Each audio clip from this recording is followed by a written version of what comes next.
ইতালির আর্থসামাজিক সূচক ও জীবনযাত্রার মানে উত্তর ও দক্ষিণাঞ্চলের মধ্যে বহুদিন ধরেই রয়েছে বিশাল ফারাক। সম্প্রতি ১৬০টি গুরুত্বপূর্ণ শহরের তালিকা প্রকাশ করেছে দেশটির পরিসংখ্যান ব্যুরো ও গণমাধ্যম। এতে দেখা যায় দক্ষিণাঞ্চলের তুলনায় উত্তরাঞ্চলের শহরগুলো আগের মতোই সমৃদ্ধ এবং জীবনযাত্রার মানেও অনেক এগিয়ে।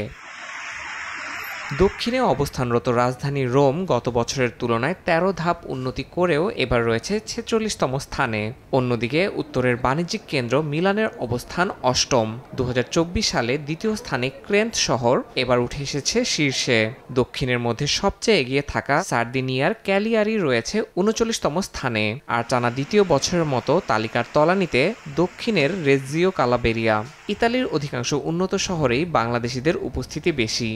আমি আগে দক্ষিণে ছিলাম, তবে বর্তমানে আমি উত্তরে আছি, ভেনিস মেসরেতে।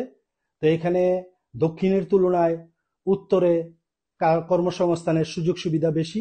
ইতালির শহরগুলোর সম্পদের পরিমাণ, ভোক্তার ব্যয় ক্ষমতা, ব্যবসার পরিস্থিতি, কর্মসংস্থানের সুযোগ, শিক্ষা, স্বাস্থ্যসেবা, নিরাপত্তা, সংস্কৃতি ও অবসরের পর জীবনযাত্রার মানের উপর ভিত্তি করে তৈরি করা হয়েছে এই তালিকা।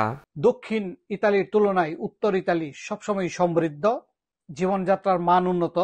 এখানে চিকিৎসা, শিক্ষা সবকিছুর মান দক্ষিণের তুলনায় উত্তরে অনেক সমৃদ্ধ এবং উন্নত।